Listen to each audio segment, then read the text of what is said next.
Hi friends, my name is Megan and welcome to episode 136 of a Knotty Mess Knitting podcast.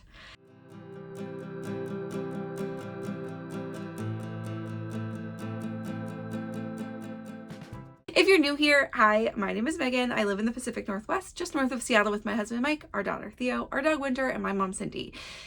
I am a mostly knitter, sometimes spinner and crocheter, and basically just a lover of all things fibery goodness. And that's what we talk about here. And welcome if you're new. And if you're returning, welcome back. I'm in a weird mood right now because it's been a weird day so far. Our power went out last night. Just for a couple of hours, but it knocked our internet out, and so Xfinity is fixing. We just got back and it's noon. Okay, I'm filming very quickly during my lunchtime because I didn't have internet to look things up this morning and all the things. Theo got up in the middle of the night because her hatch was off. It was a whole thing, and I was tired this morning, so I did not wake up early. So we're doing a lunchtime film and we're hopefully keeping it very short and sweet. But we had Rose City this weekend, so lots of things to update you on for that. I have no new finished objects. I have a couple of cast-ons, maybe just one. No, I have two cast-ons, I think. Yeah, and just progress. So let's talk about it. First of all, let's talk about this lovely vest I'm wearing. As I talked about last year in my recap episode, I didn't wear my vests very much, so I'm making an effort to get them into my wardrobe. They are a good transition piece. We have March, April, May, even parts of June where I still will wear a sweater, but sometimes something a little bit lighter with a long sleeve undershirt or even just a t-shirt might be the way to go in my office. So I'm going to try to keep these things front of mind to wear, but this is the Avenue vest pattern that came out last year, I think. And it is by Toriu. It might have even been the year before. Let me check because I finished this. Now that I have internet, I can tell you. Oh yeah, I finished this November 24th, 2024. Done a while ago, but I've not worn it a ton of times. It's holding up well so far. I did use Cumulus DK, which is an 8515 superwash nylon blend of yarn from Horizon Fibers in the color Borealis. And I just happened to have a Shibui silk cloud. I think that's what this is. Yeah. In the color Lagoon that I got from a mystery box many years ago. Okay, and they just happen to be perfectly color matched, and so it was a match made in heaven, and I finished this. The detailing on this is like all the other Avenue vests where you have I think it's 1x1. Yeah, 1x1 rib, and then you've got a knit row, and then you bind off knit, and so it gives this very crisp kind of tailored line that's on all the edges. There's no split hem or anything. There's a picture of me wearing it. It's very cute. I just don't grab it, but I can. So I did today. That's it. That's the whole story for you. I made a size 5, which is 50 inches. I think my measurements are not in Ravelry. Remember last year I said I was really going to try to put them for all things. I mean, this was a test knit, so I had to do the measurements. I put them somewhere. Not in Ravelry. I'm still making that effort to do that even for not test knit things. I did it for my stripe pipe. I did it for my clay. So I'm trying to just make that a part of the effort so people can see what happened. Also for myself to be what did it end up being? Which is good. So let's go on to what I'm working on. First I want to show you my spin update. Now, let me show you what happened. I overspun some yarn. And I'm going to give you, this is the pre-washing view of it. So this is my wildflowers. I finished the second bobbin. And then maybe on Monday, I took the day off and I was doing some other things. I think I finished it on Monday. Then I applied it yesterday and I took it off the nitty knotty, and this is what happened. So it was on the nitty knotty with tension. It's wrapped 4 times, so it's smaller than this. But I pulled it off and this happened. And the real concern is it's okay if it wraps a little bit. That's unbalanced, but not crazy if it just wrapped, but it's not hanging. It's bunched because there's quite a lot of extra energy in there. I just over-applied it. I don't think it's overspun. I think because it doesn't seem it doesn't feel very ropey. It's just over-applied. Right? So I always tell you, I don't want to respin it. I don't want to, but someone did give me the tip that just put this on the Umbrella Swift, which I have, and then respin from there. So you don't have to like get it into a cake and figure out, you know, like you're not doing a lot of hard stuff to try to do it. So make your life easier. So I'm thinking that's what I'll do. And just overall give it a little less tension or a little less energy, and just, that's fine. I can do that. I want to give this one a really good effort because this is that finish yarn that I got from my box with Paisley Knits, and it's already a bit higher of a micron count, so it's not going to be as soft as some other things I spin, and I want to use it at some point. So I'm gonna try to do that and see how it blooms then when it's more evenly balanced. Yeah, that's what we're gonna do. We're gonna see how it goes. But I mean, the twist on it is pretty good. Like, it looks nice if it was twisted evenly. Like, it's not crazy, but it is a little bit tighter of a twist. But yeah, I mean, it's not unusable like this. It's just that, and even while you're knitting, you can kind of untwist your cake a little bit, but like, I'm not going to do that. And I want to be able to want to grab it, and I want the bloom to be nice. So I do think I have to respin it. From back here, this just looks kind of like, I don't even know, like a green. But if you get up close and you really see it under some light, you can see how much there's pinks, there's blues, yellows, some like bluey greens, and then a lot of this like, there's like a lot of like weedy yellow and like soft green, which gives it that overall look back here. But there's quite a lot of depth of color. Again, I don't know if I would use this for something for me, because it's just really not colors I enjoy very much for myself, like even for like a cowl or like a hat. Like, I'm not gonna grab it if it's in this color, but this would be like probably a pretty good color for Theo. Also, my mom would wear this color. So, and my mother-in-law. Really, there's quite a lot of blondes in my life that I feel like this would be fine for. Bouncy yarn. So I'm going to redo this, and then I'll wash it, and then you'll see it next week, and hopefully it doesn't look like this. It's fine. It's fine. It's what happens. I will say Nana the duck got delivered to the baby that it belongs to. Theo was a little sad to see her leave our house, but I delivered that on Monday. I did a little mini knit night with the new moms in our knitting group, and that was very fun to see 2 tiny babies. This baby is so small, she really doesn't care about this duck, but she will eventually, and her big sister will, and it's very cute, and I'm glad she has it now. I do need a break from the duck, but Theo does want the duck eventually, so I will probably make it for her. But I think I just need to pick the next smoosh and maybe just get it in the calendar for like May. I'm gonna give myself a little bit of a break, but like May or end of April, I might start on one for her. Okay, let's talk about the first project we typically talk about, which is I actually don't know if this square is in the right place, but this is my Stella quilt blanket from a pattern by Laura Penrose, and this is my 4th square. Is that true? I think it's my 4th square. And this is my greens. Okay, so it's looking pretty good. So that's where we are. I think I was here and then I had to finish. So, but you do this square out this way. So like maybe just this part was done anyway. Yeah. So anyway, this is where we are so far, and I'm loving it. I did not do as many squares as I wanted to. I actually brought this to Rose City and didn't work on it at all because we had other things going on. And that's okay. I planned if it's okay if I lose a little bit of momentum. And so I'm going to maybe just add a couple more. Like, also I had less work days, and this is usually my desk project. So I'm going to try to do and maybe make up for a couple this weekend. And I would like to get this one done by next week, just so that it's done. Okay. And I didn't yet do, but I might still do like a little wonky thing where I do some extra squares here so that the end is a little bit nicer, but who knows? Who knows? We'll see. Let's move right along to my Birch. It's the last sweater on, those are the 2 projects that are coming with me from 2025. The Stella quilt blanket is going to be with me for like most of the year. So that one is fine. Birch, I would like to get, one day I would like to finish it. That would be like so stellar. But I have been making progress. So I made some sleeve progress. I did take this with me to Rose City. I did work on it one of the nights like for quite a while, but I did not make it very far. So I finished, gosh, I don't even know where I was. I think I did a little bit of this sleeve, like maybe 5 or 10 rows, and I finished the ball of yarn that it was connected to, and Is that where I was? I don't remember. Anyway, and then I am continuing decreases on this sleeve. This is the one I know I worked on at Rose City.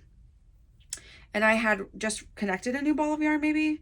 So I only have one ball of yarn connected right now because I disconnected the body from the ball that I'm using for the sleeve right now. So again, we don't have like weird color blockages happening on the sleeves. And I'll work a ways more. I might just weigh it, and then I'll go to the other one, and they don't have to be like perfectly even, right? But I do maybe want to get like 3/4 of a sleeve done, and then do some body, and then do 3/4 like of this sleeve, because I'm afraid I go back to the body from the sleeves, and it's gonna be like the rounds are gonna be so long that I'm gonna get stalled out completely. And so I just, you know, you play the mental game with yourself, like how are you going to stay interested in something like this? And this is my current thought.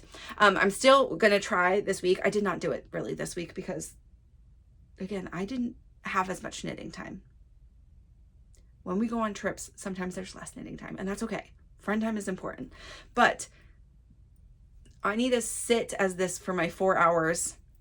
My 4 hours, just really, really sit with it and do quite a lot of sleeve, maybe like 2 nights in a row, and then go to body for a couple of nights, and then go to sleeve, and like use that. And like maybe in a week, it's probably like a 2-week thing to go through a cycle, because I can't work on this every day. But this is where we are. Okay, this is my Birch pullover by Andrea Mowry. I am making a size 4, which is 45 inches. I'm gonna have 0 ease. It's gonna be lovely, squishy, wonderful to work on, or to wear, and I would like it done by May. So I really do need to get moving. I mean, it's already the middle of March. It's fine. We'll be fine. This is back loop yarn and fiber in the color Periwinkle, which she dyed just for me, and she's not dyeing yarn anymore, which is sad. But anyway, that's that for you. Okay, the last project that was on my needles that I have a big update for, this is the thing I worked on the most, and we're actually not at Rose City, but just since I got back, I have a different project, a new cast on that I worked at Rose City the most. But I just really have been tearing through my sample knit for Wool and Pine Design. So this is the 3-season tee, and it's quite beautiful. It's so beautiful in this color. It's just really lovely. This is the back. This is the front. The front I had done, I didn't put another stitch marker on, but like, I don't know, wherever I joined, it's like here-ish, okay? And you can see from the back, I had to finish, I was close, but I had to finish the back panel before joining. There were like not that many rows left, 12 or something. And then I knit all of this just in the last 2 days. And so I'm going to continue kind of shuffling through this really fast, because this has to be done within 2 weeks. I need to send it back. So I think it needs to be back 2 weeks from tomorrow. And so I might film a little bit early, just the t-shirt, so I can show it to you, because I'll probably finish it like midweek and send it off. I don't know if I have to block it or anything, but yeah. And I mean, I'll film it next week and hopefully have tons done. I want all my edgings to be done next week and then go back to the body.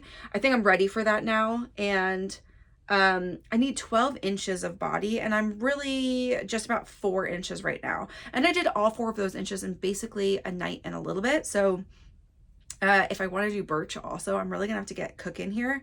Here's what I think. I think I'm gonna need 3 full nights to finish the body, like working from when Theo goes to bed to when I go to bed, no interruptions of other projects. That's hard for me, so I might mix that up over a couple more days. But then 1 day for the edging, and that I might do during a nap time, because it's gonna be a lot better if I can do this. Like I sit in light in the living room, but like I just like there's something about sunlight, like having daytime light to really like just see all the stitch edges and stuff to pick it up.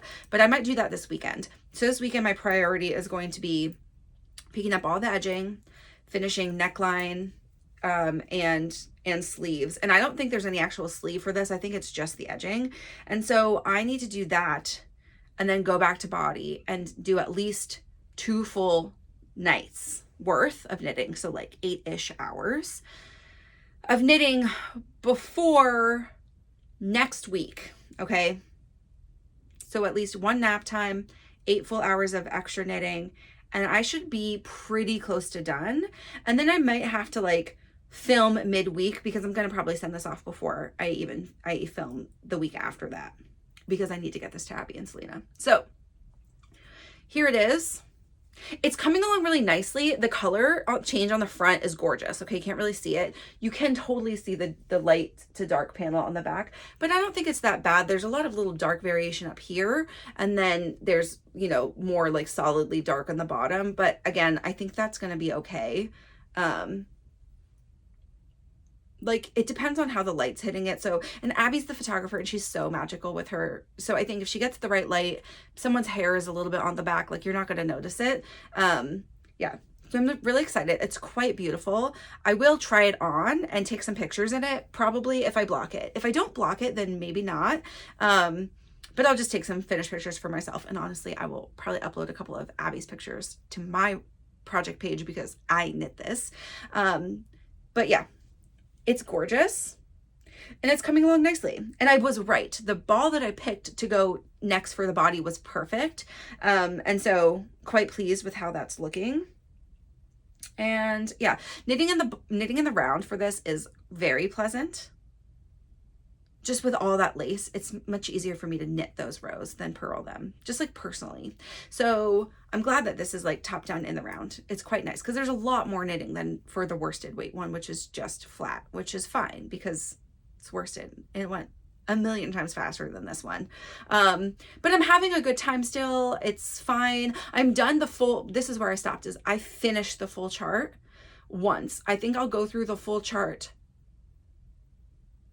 2 more times, or I'll go through the full chart once and then 3/4. That's probably about what it'll be. So that's where we are for this, and I'm pleased about it.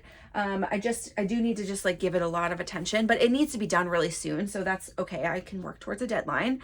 Hopefully it won't be too boring for you guys because I might not have that much progress next week on other things, but I will try to make sure I get some stuff done. Okay, so let's talk about the next project, which I just thought of as a new cast on, and it's not. I did show you this last week, and this is my Summer Stripes tee, I think that's what it's called, by Claire Jackson, who is perfectly knotted. Okay. This I thought of as a new cast on because I ripped this out at Rose City as soon as I got there, pretty much. We had a funny chat about this as a group.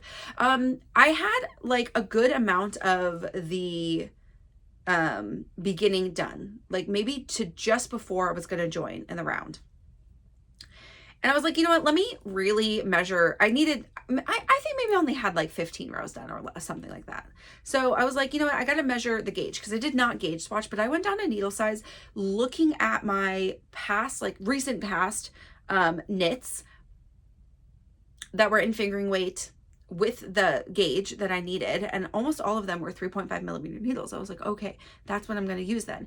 Claire did write it as 3.75. A lot of times I am on Claire's gauge, so why did I doubt her? I don't know. I just thought that I would avoid a gauge swatch by doing what I thought would be the right needle size. And you know what? It ended up being that she was right. And I got there and I was like 3 stitches off, I think, per inch for 4 inches. Like, I think I needed to be 24 maybe, and I was like 27. And I made Ariel measure with me too. I was like, I'm not going to tell you how many stitches need to be there, just count and tell me how many you think are there. And she did, and she gave me the same number, and I was like, oh no. And yeah, I could have blocked it a little bit, but that's too much of a difference for already being something that has less ease. So I just ripped the whole thing out, and again, I did not gauge swatch, and I just went on 3.75 millimeter needles, but I'm like dead on now, so it's fine. I'm getting some white patches down here, like quite a lot of white, but you know what, I can't be fussed. I'm not bothered by it. So this right now is on the back. The front is pretty evenly distributed, and it's just gonna happen. There's nothing I can really do about it with this yarn having so much white in it, and like even the sleeves are pretty even, so there's just a little bit on the back, and I'll take the back over the front, so that's fine. But I reknit, got to that place maybe on Friday night, like I got there pretty quickly, and then continued, knit this as my like walking around project because it was small enough to like throw in a small bag and have it. And honestly, I didn't knit a ton while we were walking around because I was like touching and feeling stuff. And I also didn't,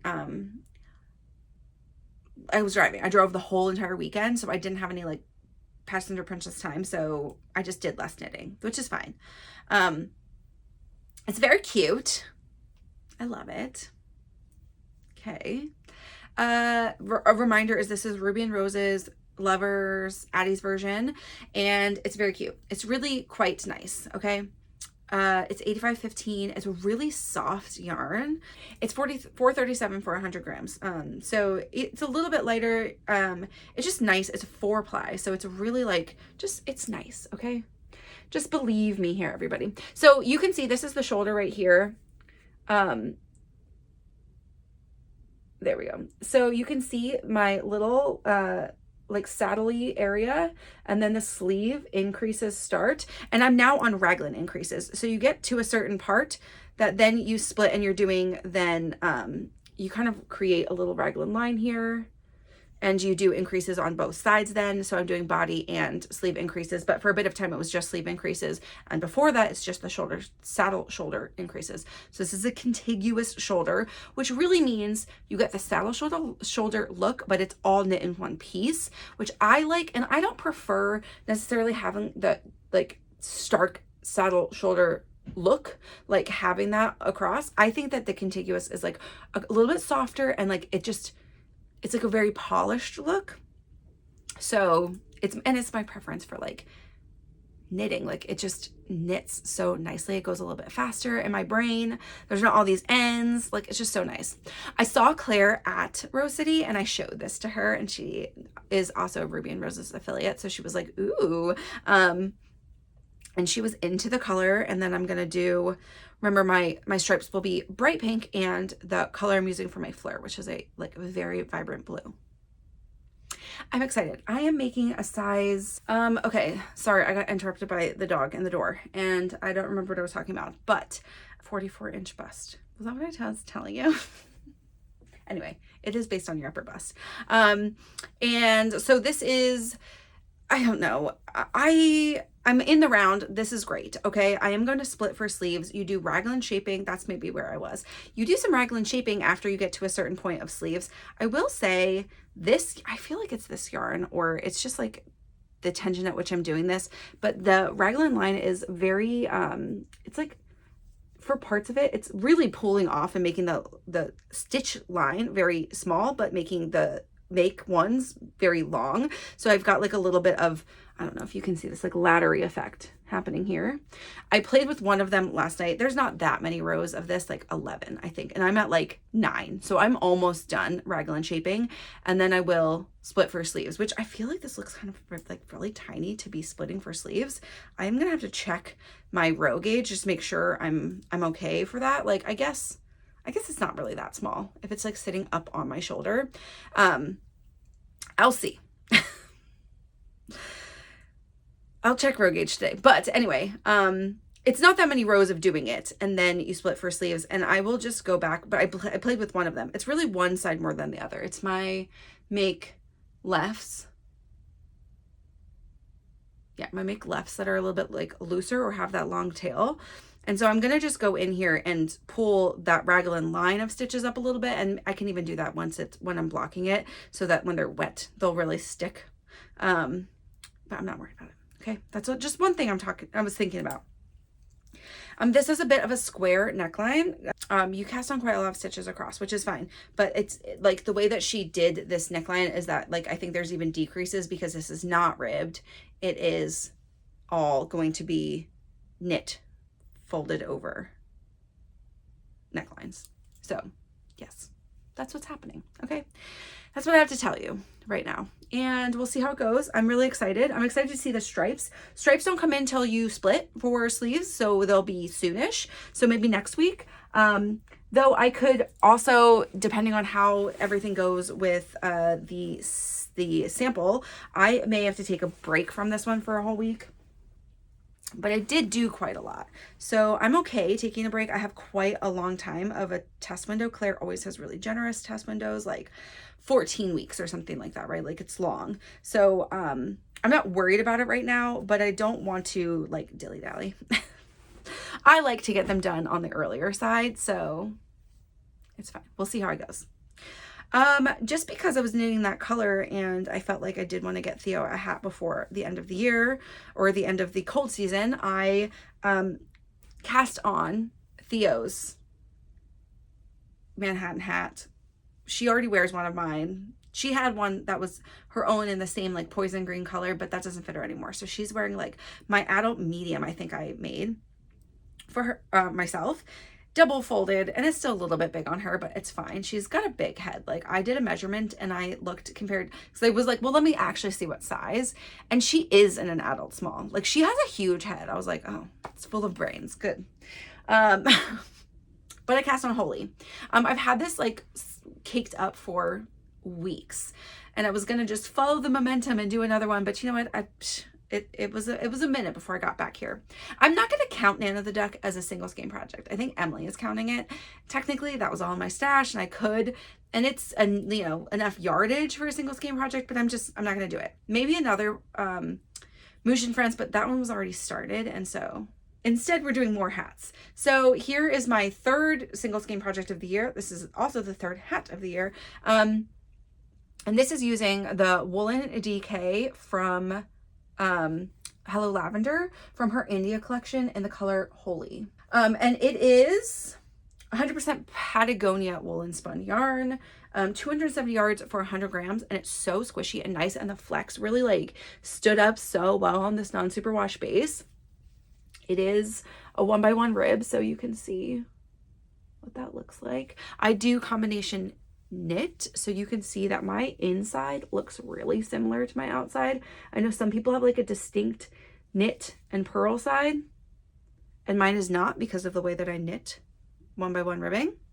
I did do a tubular cast on, so it's a little bit flared at the end. I knew that, but also if this, I'm going to try to do a triple fold or a double fold or whatever. So I will do this and then do another fold and then the hat from here. I'm kind of gonna see how much yarn. I just was gonna use as much, like all of it, as much as I can. And so yeah, we're going along quite well right now. Anyway, so that flare doesn't matter is all I'm saying. Plus our head is bigger than this little circumference here, so it will fit over nicely. I have this much yarn left, which is just about half a cake. So I figured that's probably fine for the fold. What I will do is I'll see what the measurements were for her suggested fold, length. And I did cast on an adult small, by the way. So I think this is like, it's just under 100 stitches, I think. So I will, once I get like towards about a quarter of a ball, I'll figure out how many total stitches I have left. This is the math game I play. This is not a lot. You do decreases rather rapidly on this one. I'll probably figure out how many stitches I need in total to finish. I'll weigh after maybe like an average of like, I'll probably do an average over like 3 or 4 rows once I'm getting close-ish. And then I'll just figure out how many rows I can knit if I'm not very close to the length that she suggests before I feel like I'm about a quarter of a skein left. Just a little math. It's fine. I just take the scale upstairs with me and do like small amount of math. And I just do it in Excel, you guys. I'm not trying to like be a hero here. If you do a decrease at a regular cadence, you can make a formula really fast for that. And so that's what I do. That's what I will do. And this is the Manhattan Hat by Toriu, obviously. I've made many of these. This is the like worsted weight version. It is worsted, not DK, I think, that you're supposed to knit with, but quite frankly, I think you're pretty much the same on gauge for those two for a hat, so I use them kind of interchangeably. I think it matters when you have a lot more weight and stuff, but I think for a hat, it doesn't really matter. That's my opinion. So here we are. Okay, so this is for Theo. I'm really excited to give this. She was so excited when she saw that I cast it on. And I've only been working on this for 2 nights, mostly just treadmill knitting. So this will be done really fast. And I was in the middle of working on this last night on the treadmill, finishing up a book. And I had like 10 minutes left of this book. Not even like 5 minutes listening time. And then our power went out. I was mid-step and I was like, huh. it's alarming. It's just like pulling the stop thing. It's not that dangerous for you, but like when you're not expecting it, it's quite like, plus the whole house plunged into darkness. And I was like, bah. So yeah, that was fun. I did finish my book, but not while I was on the treadmill. And I just left where I was in the middle of the row. Like, I feel like a monster. I'm like six stitches into a row, but I was like, I'm done for the night. And I just threw it in my bag to talk about today. It should be done next week. So we'll have a little finished object at least to talk about next week. That's fun. That's all of my projects for right now. I have 5 things on the needles, and that feels like a really good place for me. So I'm not going to cast anything on this minute.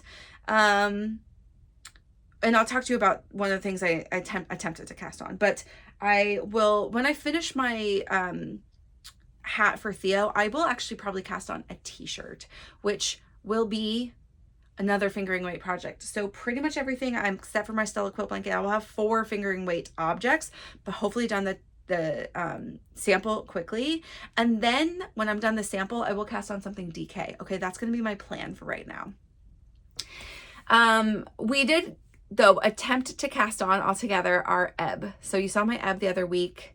As a reminder, it's this color from Witchfire Fibers, which is our group knit. And so since everybody had this yarn, we brought it to Rose City and we were like, oh, let's cast it on together.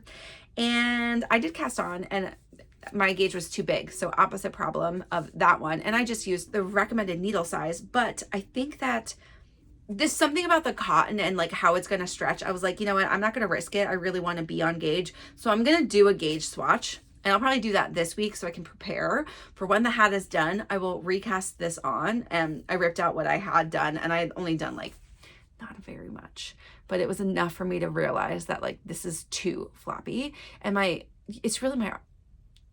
there's a lot of yarn overs in this. So this is for the checker plate tee, and in the checker plate tee, instead of having the twisted stitches create the pattern, you have yarn overs. So it's gonna be a lacy top anyway, and I'm okay with having some holes. I'll just have to wear a tank top under this one. That's fine. I don't want them to be gaping holes though, and I maybe yarn over like, just because of Continental, the way that my yarn is already, like it's not a tight yarn over. So I might have to like reimagine this a little bit so that I can tighten those up without like interrupting my flow of knitting. So I'm going to think about it. If anybody has a tip on how to tighten your yarn overs, let me know. Let's also be very clear here. I do not tension my yarn. And I know that sounds crazy, but I don't wrap. I tension my yarn between my fingers, but I do not wrap my yarn. So I know that is, again, still a little bit wild, but let's just show you what I mean. Is I put my yarn between my pinky and my ring finger, and then I go under 2 fingers, my ring finger, my middle finger, and I go above my pointer finger. So the wrap looks like this. I don't wrap around at any point. I don't like it. I actually truly hate it. I've tried it many times. But so I'm tensioning through the grip, and I keep my yarn like really against. So when I bend my fingers just naturally, not, gripping tight, there's tension both in here, like I can keep the yarn, and a little bit in the pinky grip. So when I'm knitting, I just let the yarn go through this here and through like where it's folded over, but really on this finger, my ring finger. My ring finger does most of the tensioning. So, there's no real tension. Just slides a little bit more. So if anybody has if anybody else kind of knits that way and continentally knows how to make sure your yarn overs stay tight, just because of like the way the yarn is, when I do a yarn over, I feel like there's extra like room or something in it. I don't know.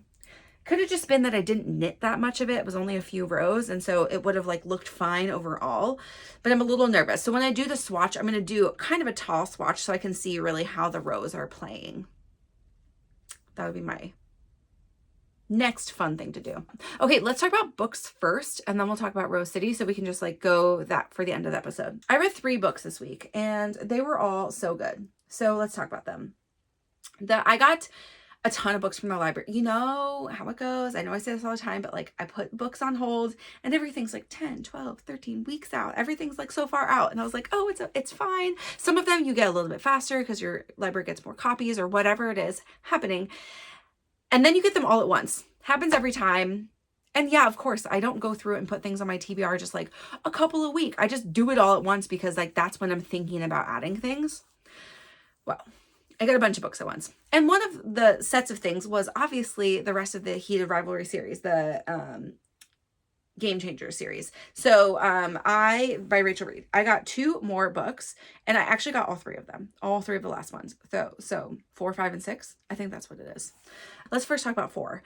This one's called Common Goal, and I loved this one. It was really fun. It was a fun read. A little bit of a different story. So this is, I mean, I know people have opinions about reading like a group of friends, like especially if they're playing the same sport, are they all going to be the same?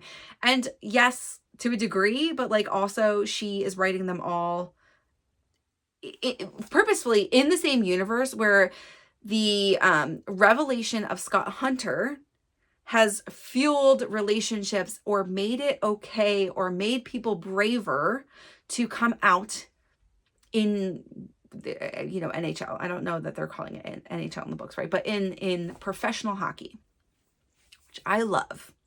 Yes, they're all like a group of friends, but also partly because these people have more things in common and other things, right? So this one is about Eric Bennett, who is the goalie for the team that Scott Hunter is on. So we've like diverged from Scott Hunter's team. Scott Hunter, book 1. Shane and Ilya, book 2. Ryan Price, book 3, who is like traded to a bunch of different teams. So it's like 1 team, 2 different teams, a bunch of different teams. I mean, he ends up being maybe at Toronto is when he is the last part of the book. And then we go back to Scott Hunter's team, which is the Admirals, which is the team in New York. Anyway, so they call him Benny, Eric Bennett, is in what he knows is his last season as a goalie, and he's had a long career, and the team makes fun of him for being old, but also they don't want to lose him, and he's like, he just like knows his body is done. He meets through Scott Hunter, Kyle, and Kyle's in book 1 quite a lot because he is friends with Kip and maybe has a little bit of a crush on Kip. And it's the 2 of them, and Kyle is younger, like quite a lot than Benny, and he is, they have both have hangups about the age. Okay, so this story is a lot of age gap. It's also Eric was married for years to a woman. He like knew he was bisexual, but he also like hadn't ever explored anything about it. And then he's divorced, and he's like, well, maybe this is the time. Which, like, I don't know when else you decide that, right? And so he and Kyle, this, maybe the trope is like teaching dating, like, all those different things, like teach me how to flirt, and then, we'll pretend to date. But like the guys are not even pretend dating. They're just like friends with benefits, but he's like teaching him things. And obviously every time that happens, they're always like, I won't fall in love with them.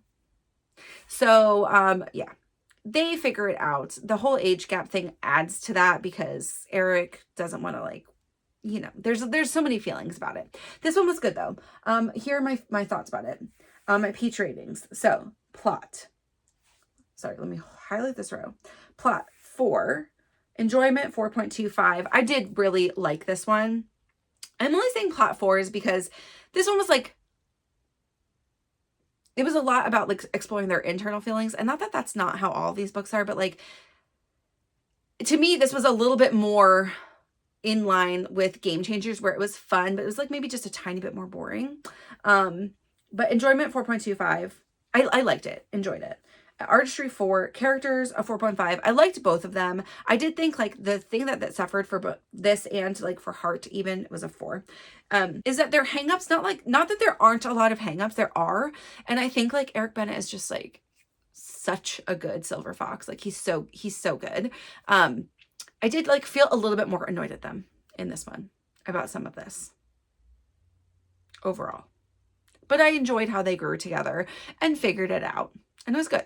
I'm going to skip my second book and go to the next one because this is the next in the series. And this is called Role Model. And this is book 5. And this one we're following the hockey player is Troy Barrett, who is friends with like the worst human in the league, maybe, when he is on the Toronto team. And so we met them in other books, like variously, them both being like a-holes basically, but it was hinted at a few times, especially in the last book, that Troy Barrett maybe didn't want to be associated with like his best friend, who is like the main bad guy of like, just not even like bad boy, he's like literally trash, like he's a bad human.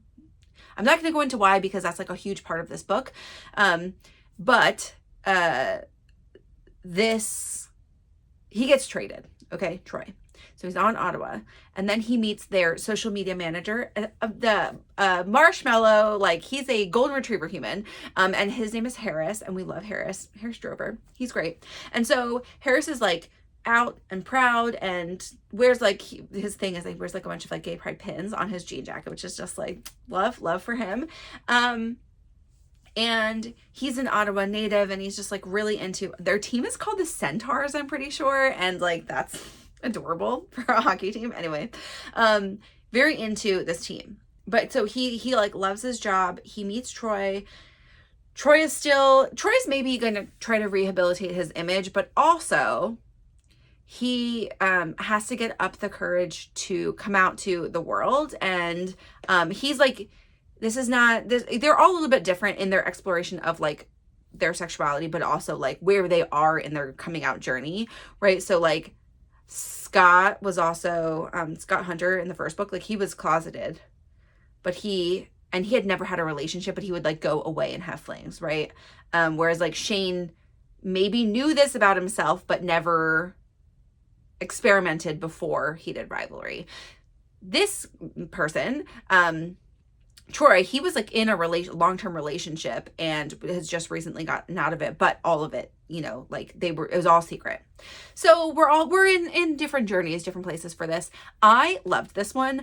I like loved Troy's redemption arc. I loved how much like how she explored like his like general social anxiety that they like maybe don't name necessarily, but he has. And also just like how being closeted has like just affected his whole life and like the decisions that he's made. He has a pretty like verbally abusive father, and so like there's other things that contributed to like his decision to stay in the closet, and it was very interesting. I thought his arc was good for redemption. I liked him as a character. I loved Harris as a character, and I thought that there were some like interesting pieces of this. Like they made them have like a pretty bad plane ride, which like good lord does not make me want to get on a plane, but they're all it's fine, but like there's a little bit of this that like all the characters feel really affected by, and they like go through that. And I thought the whole team, like the team dynamic in this one was like aces. It was so good.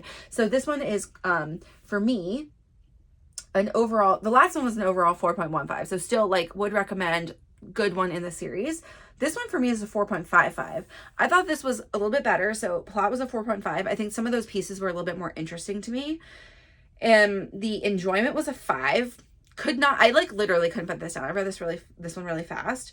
Artistry 4.25, which again, not very different, but I think the way she explores some of the heavier themes in this, I really enjoyed. Just how she did it. Okay.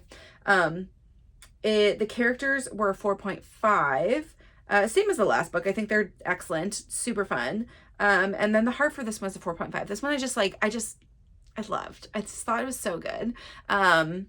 And we brought back like a lot of the side characters too. It was like pretty much everybody except for Shane was in this in some capacity, and that was really fun for me. Okay. So let's go on to the last book I read this week, which was a 4.9. All right, overall. Let's just start there. This is, like I said last week, I started reading The Will of the Many by James Islington. Now, this book is a fantasy book. This is not a romantasy. And it is like a boy book, but I really enjoyed it. I thought that so much of this was done in an interesting way.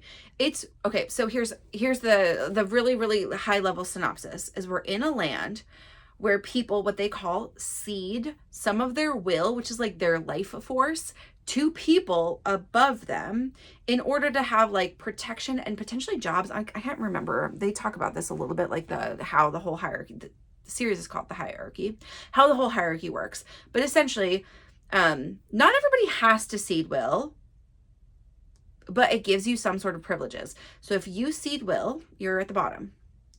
If you gain those people's will, but still seed some of what you get, you're in and those called are the octavi, and then the septimi, and then the sextuses or whatever, and then the, you know, quintus. You get like, you just keep going up until there's like the top person, right?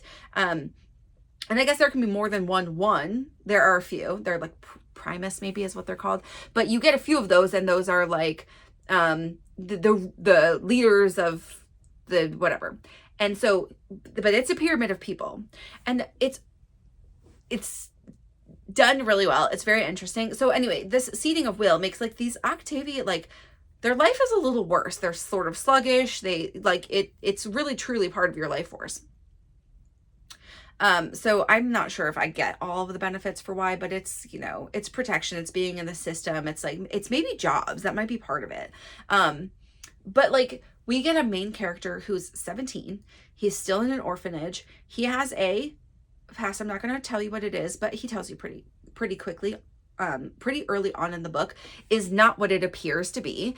And this is the hierarchy system is an imperialist system. So they've been conquering other nations, bringing people into their form of government and the hierarchy of will seeding.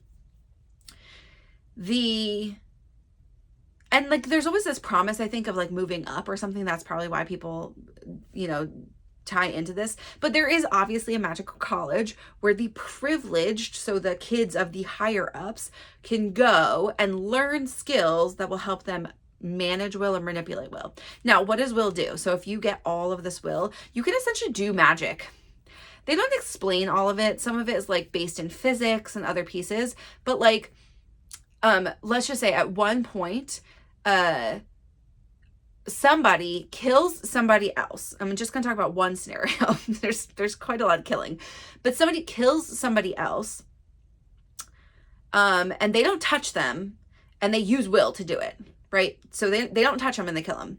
The other way that you hear about this in the beginning is like, somebody who's a will user, if they're fighting somebody else, can pack a punch that's many people strength, right? So your punch plus other people, plus it gives you like the protection of extra bodies essentially. So if you get hit, you'd have to be hit several times to really feel the same amount of pain as if you were just a single person, right? So you kind of wrap your mind around the different ways that it's used. It's used for like technology, will is used. And so I don't understand all of the pieces of it, but that's okay.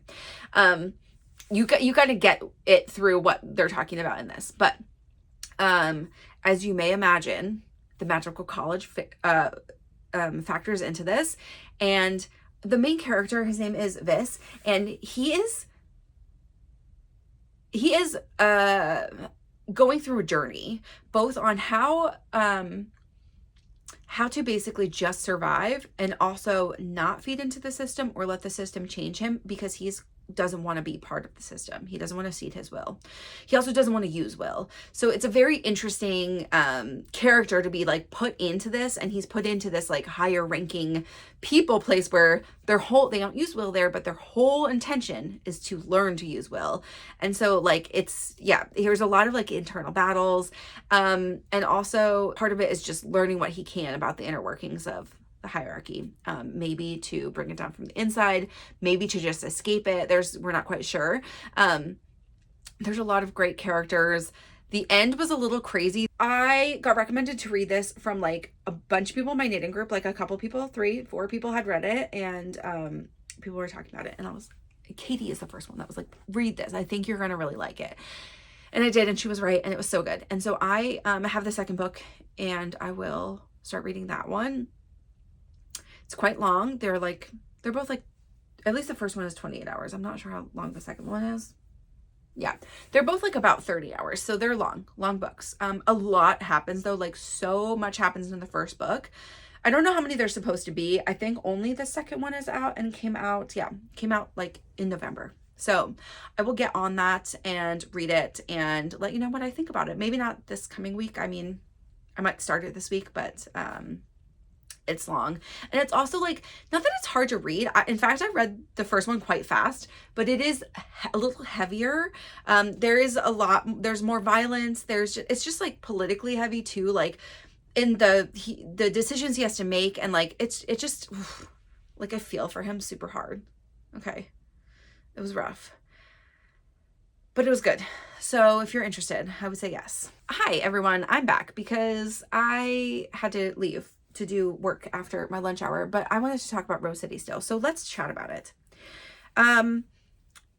As many of you know, Rose City is Portland's like yarn crawl. Now, every city can do a yarn crawl in whatever way they want in here. And it's not the same as like LYS Day, where that's like the national day where all local yarn stores,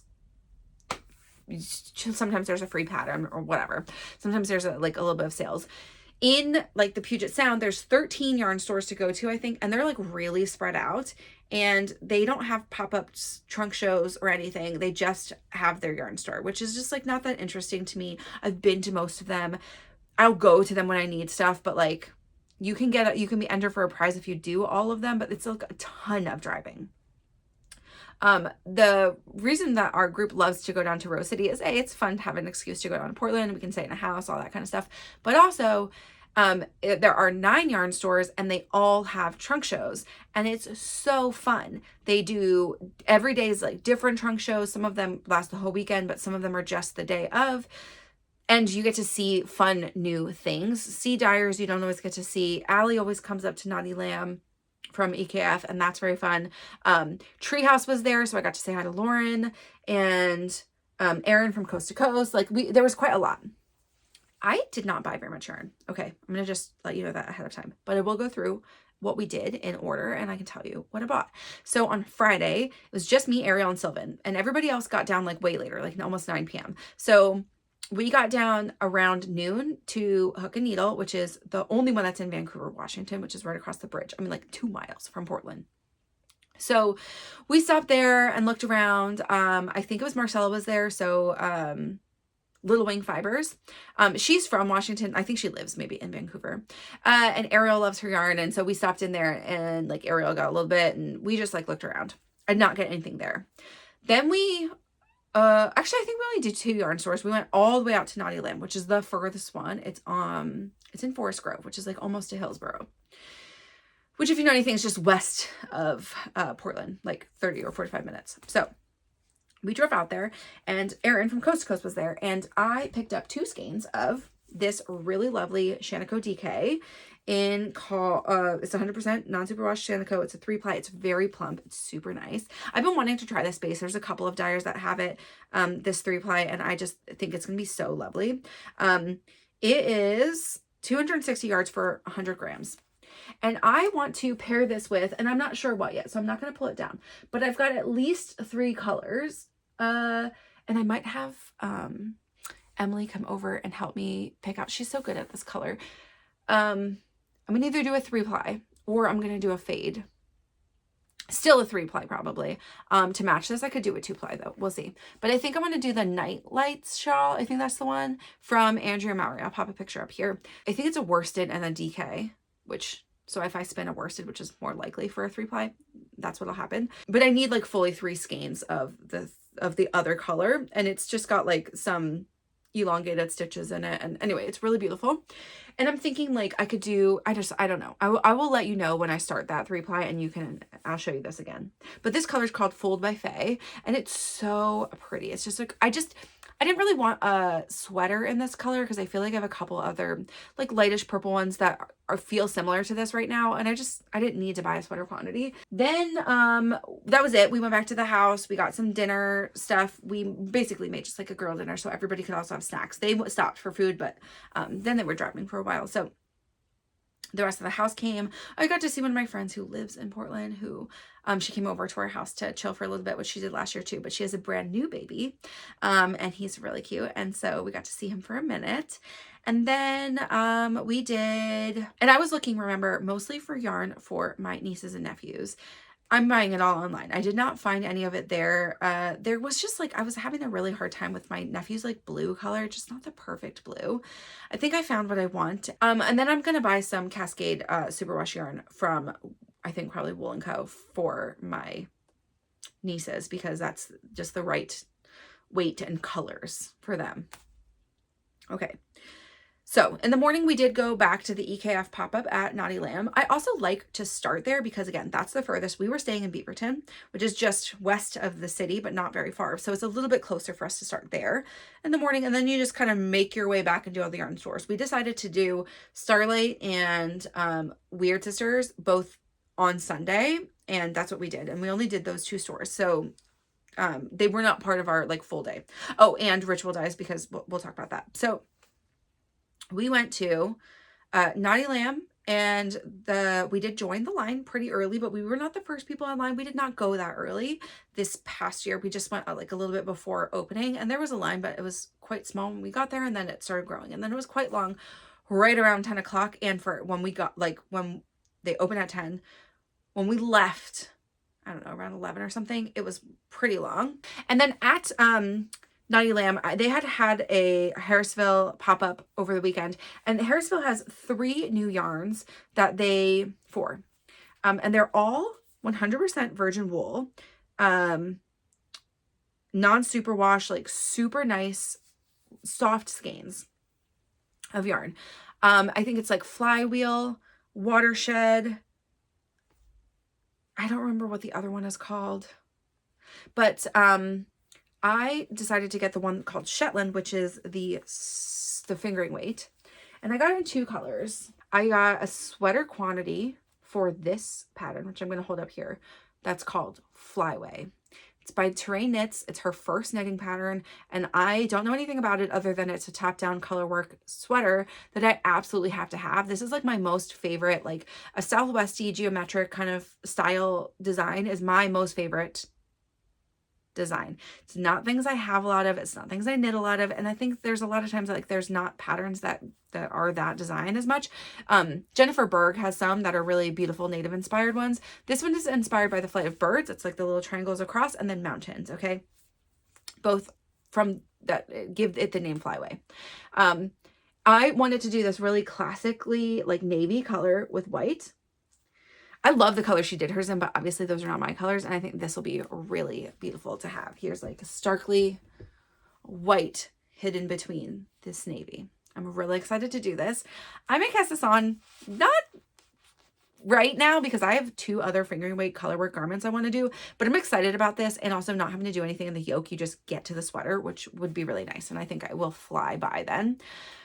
Because also you're in a consistent number, like your rows are consistently the same size. So I think that'll be great, but I'm really excited. So I got a sweater quantity. I got 7 skeins of this and 2 of this. And these are 50-gram skeins. It's 50 grams for 217 yards. It's quite plumpy. So we'll see how the gauge goes on this. I might have to adjust a little bit, but I'm really excited to have this. Yeah. Okay. That's what I bought at Knotty Lamb the second day. So I made 2 purchases at Knotty Lamb. And I'm going to give you a spoiler alert. I didn't purchase anything else that was yarn anywhere else. So we went to For Yarn's Sake and we looked around, and a couple people in our group got like some Neuro and some other things. And there was like, they have a great selection. I got some stuff there last year. There's just nothing that was really calling to me this year. Then we went to lunch at Frank's Noodle House, which is amazing. Always. That's what we did last year too. It's so good. Okay. So then we went to Close Knit to pick up, actually the only other thing I got, but not... It's a Rose City purchase technically, but I bought all of this yarn 2 weeks ago and left it for pickup at Rose City. So I figured we would just get it tax-free as many sweater quantities as we could get from Close Knit, which we knew carried this beautiful other Harrisville. I bought Harrisville yarns, more. This is Nightshades. I do own some Nightshades. If you'll remember, I have this one, which is, the band's coming off. This is Dashboard, and it's a really navy color. And this is, as you can see the difference for sure. This is VCR, and it's green. When you bring it back here, they're black. You can tell there's a little tint of difference, but when you get some light on them, you can really tell the underlying color. This is navy, this is green. Okay. So I actually decided not to use my my blue because other people were interested in that color and I really wanted this green one, and I want to use that blue with some hand spun art I have like an idea of in my head. So this is one of the knits that we are doing as a group knit this year, and we are doing, I'll put a picture up here. It's not a great picture, but it's a rainbow. I'll try to like lighten it a little bit maybe so you can kind of see all the colors, but it's a black rainbow, which is like a silly thing to say, but it is. So we have a red, a pink, an orange, a yellow, this green, two blues, and a purple, and a brown. So there's 9 of them. Okay.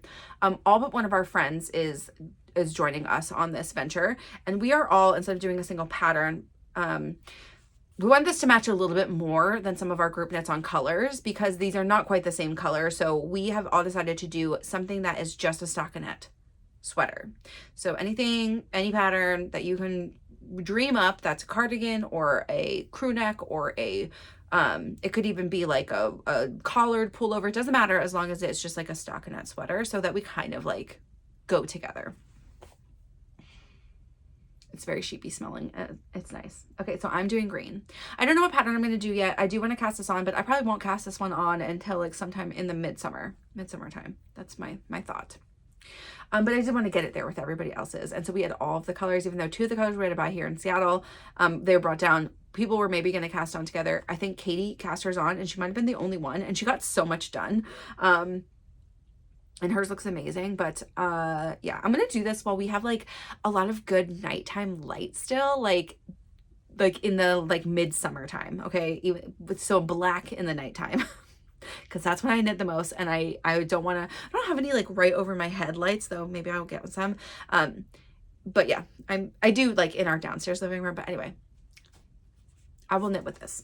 So that's all the yarn I got. So we went to Close Knit. I picked up this big order. I didn't get anything else there. Their yarn shop is so cute. There's lots of good stuff there. Again, I was tempted. I almost got Dax's yarn there for I was gonna maybe do Cascade 220, but I think I've decided on something else. But I'll share when I actually buy something, because I could change my mind 20 times from then. And then we stopped at Ritual Dyes on the way back, and Fiber Rhythm and Craft, whatever that, I think that's what it's called. Fiber Rhythm and Craft has a bathroom, so that was great. So we went to the bathroom. There was also nothing in there. I think Sylvan got buttons, and that's the only thing Sylvan got the whole weekend, which was crazy. And then and it's like people got a little bit of at a lot of these places. I think probably more purchases at Knotty Lamp than anywhere else. We got in the line for Ritual Dyes, but it was super long and it was moving really slow. And we were like, you know what? We might just hit this tomorrow or not at all. I was the only person that was filling out my passport, really, because the rest of our group knew they probably weren't going to hit everywhere. So I did fill out my passport. I didn't win. They already announced the winners, which is fine. You can get entered for the shop things, though.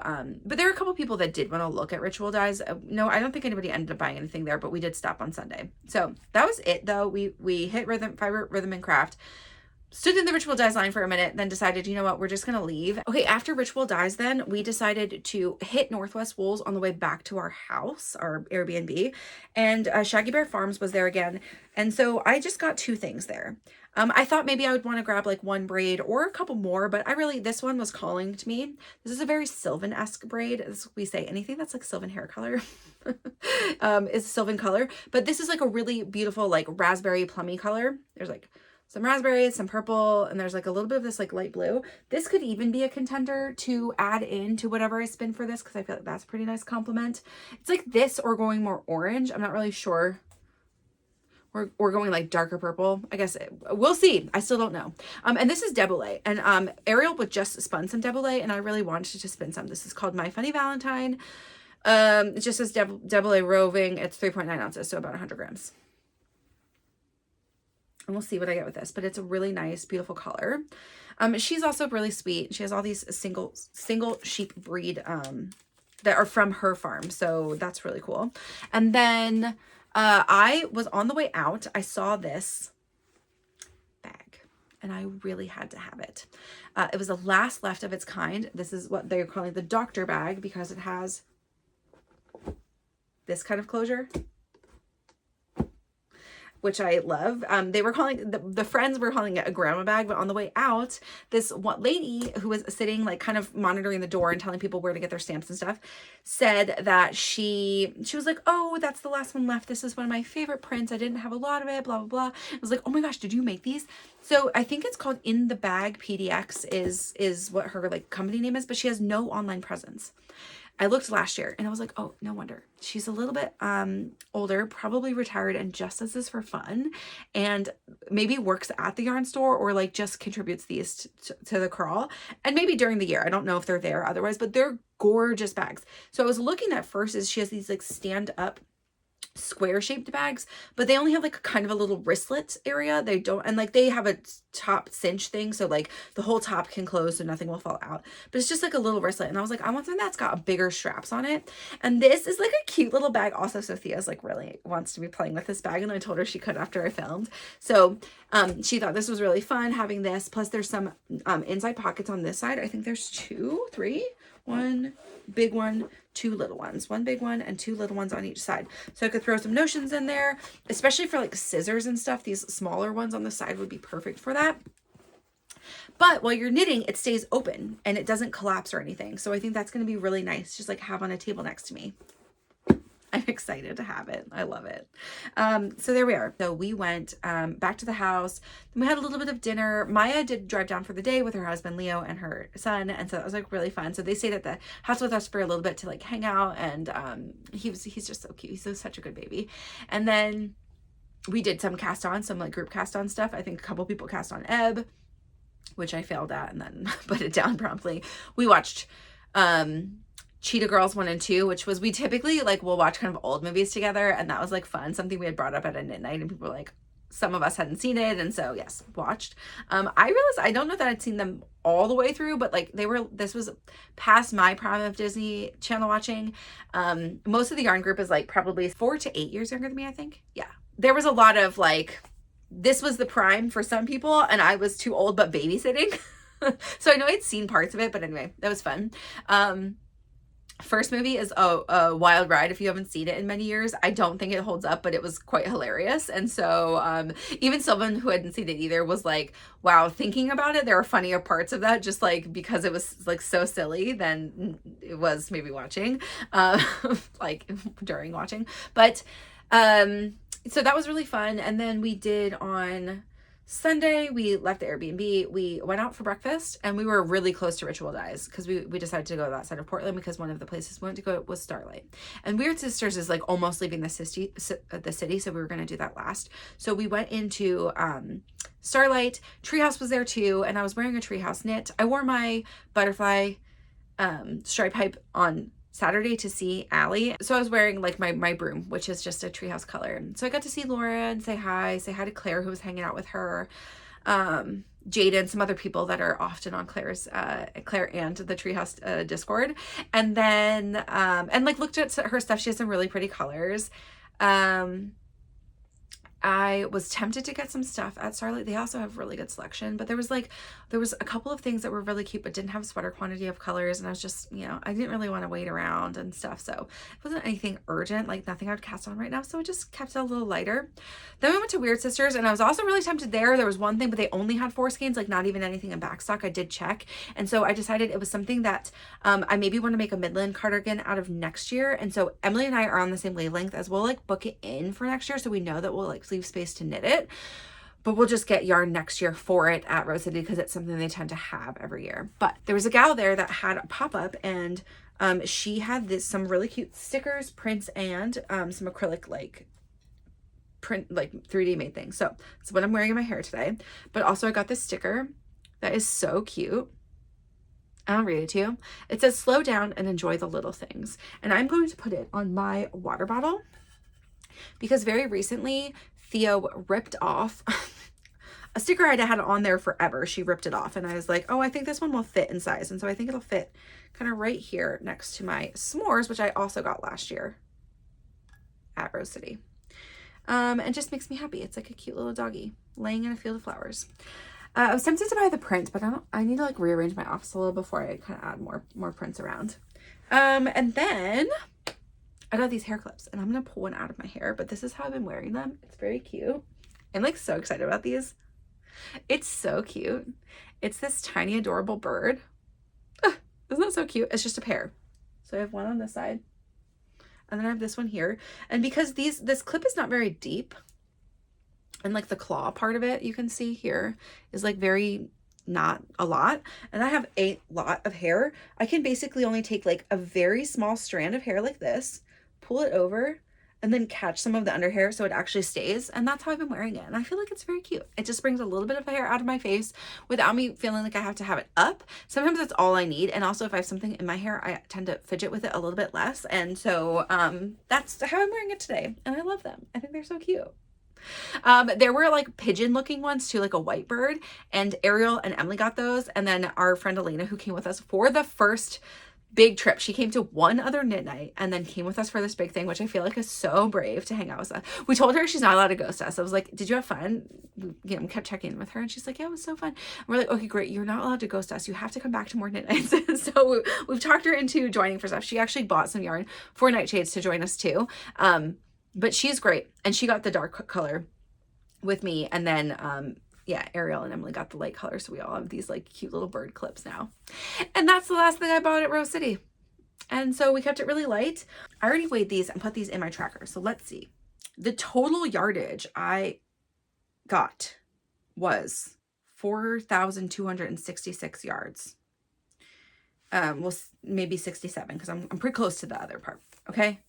But yeah, let's just say overall, looking through last year and the year before, which is the 2 years I've been at Rose City, so it's my third year, I have bought significantly less yarn. There was maybe not that much less the first year, and then I bought more last year, so like a lot less, like probably almost half of the amount of yarn, which feels good. And part of it was like, this is a group knit, we could have got this at any time for the Nightshades. It's just that was nice to get it tax-free. The rest of it is like, I really bought one sweater quantity and a little bit for a scarf. That's it. And a little bit, you know, like buying a bag down there is pretty fun. Also, these are like pretty unique bags, and like, so I'm really excited to have this one. I think this is great. Yeah. And that was my Rose City, and I had a great time. And we just like, yeah, we love going. So we'll probably continue going as long as it makes sense to us each year. And, you know, it's sometimes different people, not everybody, and that's fine and fun. And yeah, lovely. Okay, and I am sad I did not get to meet up with Jess from Witchfire, but she just had to leave a little earlier on Friday than expected. And so she was gone from Portland before we got down there, which just, we didn't leave super early in the morning, and that's fine. But it was just really fun overall. It was really nice to have time with friends, and I had a great time. And that's my recap for Rose City. And then that's it. That's all I have to share for this week. I had a really lovely like yarn enthusiast weekend, and not so much knitting time, and also knitting on all these fingering weight things. I just like am gonna have slower progress this year. Is that gonna bother people? Should I film every other week? Do we have opinions? Do you guys want to just see the progress anyway? I'm gonna have some more DK cast-ons, but I do think like the more majority of my yarn, like yardage wise especially, is fingering weight. I have a lot of fingering weight garments I want to be making. I'm going to cast on the iris. That'll be one of the next things I cast on. I'll cast on the checker plate, cast on one DK weight sweater. So there's quite a lot. Yeah, that feels like it's going to be slow this year. And so I don't know what cadence makes sense for me at this point. Let me know. I don't mind continue filming every week. Like it's I don't want to film when I feel like I have progress, because I feel like that will get crazy with the schedule. I love to have a regular day of the week, but I could elongate this to every other week if we think that it's going to just be like too short of recaps, or because I'm going to be mostly doing this like sort of like this week, it's going to be the sample, but like this focus project, that's the one I would be talking about. But like some of them, I feel like then you're just going to have so much time rehashing because it's still going to be long. I don't know. T-shirts I think will go a little faster. I mean, I'll have a single skein things that I'll be working on. I don't know. You guys let me know. I'm doing this for me, but I'm also doing it for you. I love chatting with everybody. I love the catch-up time, so I'm not like opposed to it. It's just what we think makes sense. And it might just be that they're a little bit shorter of episodes throughout a lot of this like spring, while I'm still doing some shorter recaps of here's just what my progress is on some of them. And I think I'll continue to have like a new cast on most weeks or like every other week. So it's not like going to be too stale, hopefully, but we'll see. I don't know. Maybe we just feel it out. You let me know though. Thank you as always for joining. I hope that you had a nice knitting weekend last weekend and a knitting week so far. If you are working on anything while you're watching, I'd love to know what it is. Please put that below. Obviously, please join the Discord if you can. I'm going to put in a time this weekend, hopefully, to have what our next craft chat will be throughout sometime the end of this month, just kind of what people's availability is. So I might do a little bit of a poll, and it might just be like 2 options because I've got some busy times coming up. But yes, I would love to chat with you live. That's always such a fun thing. If you have questions, if you have things that you don't want to talk about, but comments below, please hit me in DMs or on Instagram or in Discord. I'm available to be your live knitting friend too. So thank you so much for watching. I hope that you stretch, move around, take care of your bodies, and I will talk to you next week.